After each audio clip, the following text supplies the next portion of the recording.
गोवा में बीजेपी इकाई के सदस्यता अभियान में पहुंचे केंद्रीय रेल मंत्री पीयूष गोयल ने भारतीय रेलवे को 2030 तक दुनिया की सबसे अच्छी रेल सेवा बनाने की बात कही। उन्होंने कहा, इस कार्य के लिए 50 लाख करोड़ रुपए के निवेश की जरूरत होगी, लेकिन सरकार अकेले इसे पूरा नहीं कर सकती। कुछ क्षेत्रों में निजीकरण की जरूरत होगी।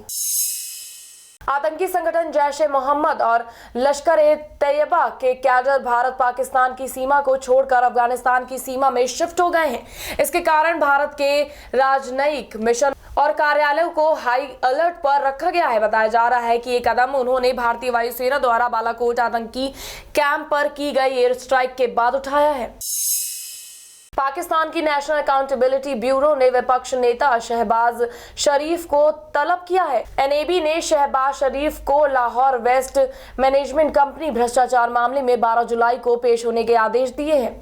बता दें कि नेशनल अकाउंटेबिलिटी ब्यूरो ने शहबाज को 7 सालों के आधार पर समन जारी किया है। नीति आयोग के उपाध्यक्ष राजीव कुमार ने कहा, 2019 से 2020 का बजट अतीत से एकदम अलग बड़ी तस्वीर पर ध्यान केंद्रित करता है और मोदी सरकार के दूसरे कार्यकाल के लिए स्पष्ट दिशा निर्देश निर्धारित करता है। देश की पहली पूर्णकालिक महिला वित्त मंत्री निर्मला सीतारमण द्वारा पेश किए गए आम बजट को राजीव कुमार ने लीक से हटकर बताया। पूर्व प्रधानमंत्री डॉक्टर मनमोहन सिंह राजस्थान से राज्यसभा सदस्य बनेंगे। कांग्रेस फोरम में उनका नाम लगभग तय हो चुका है। निर्वाचन आयोग की ओर से चुनाव की तिथि तय करने के बाद पार्टी की ओर से सिंह के नाम का आधिकारिक तौर पर ऐलान किया जाएगा।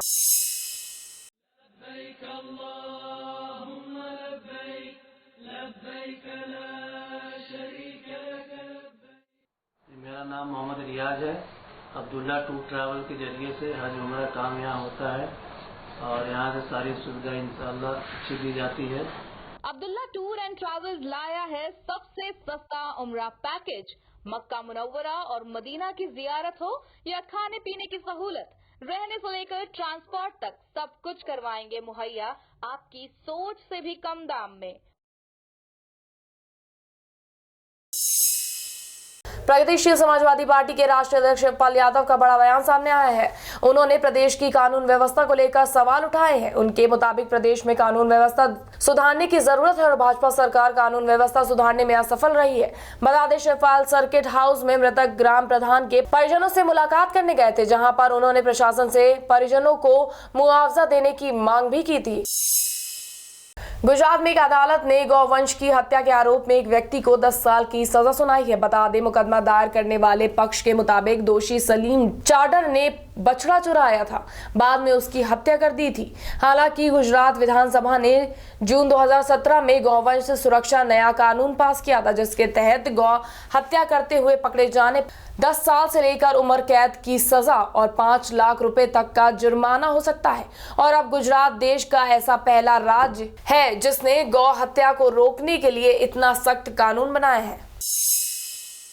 मध्य प्रदेश के डीजीपी वीके सिंह ने लड़कियों को लेकर विवादित बयान दिया है, जिसके बाद लोगों ने तीखी प्रतिक्रिया व्यक्त की है। बता दें कि अपराधों पर आयोजित जागरूकता के एक कार्यक्रम में डीजीपी ने कहा कि आजकल लड़कियों को ज्यादा आजादी दी जा रही है, जिसके चलते लड़कियां घर से चली जाती हैं और पुलिस में रिपोर्ट किडनैपिंग की लिखवाई जाती है। उनके इस बयान को लोगों की कड़ी निंदा का सामना करना पड़ रहा है। देश की राजधानी दिल्ली में मशहूर डांसर सपना चौधरी भारतीय जनता पार्टी में शामिल हो गई हैं। बता दें कि इस समय भाजपा पूरे देश में सदस्यता अभियान चला रहा है, जिसके तहत सदस्यता अभियान कार्यक्रम में उन्होंने सदस्यता हासिल की है और वह दिल्ली में भाजपा की पहली सदस्य बनी है। इस दौरान मध्य प्रदेश के पूर्व मुख्यमंत्री शिवराज सिंह चौहान, भाजपा महासचिव रामलाल और दिल्ली प्रदेशाध्यक्ष मनोज तिवारी भी मौजूद थे। देश की रेल प्रणाली को दुनिया में सर्वश्रेष्ठ बनाने के लिए सरकार ने 2030 तक रेलवे में 50 लाख करोड़ रुपए का निवेश करने का ऐलान किया है, जिसमें रेलवे में यात्रियों की सुरक्षा, नेटवर्क का विस्तार और माल भाड़ा में हिस्सेदारी बढ़ाना शामिल है। रेल मंत्री पीयूष गोयल ने कहा कि पिछले 65 साल में रेलवे में निवेश कम रहा है, जिसके चलते रेलवे के बुनियादी ढांचों में मात्र 30% की ही वृद्धि हुई।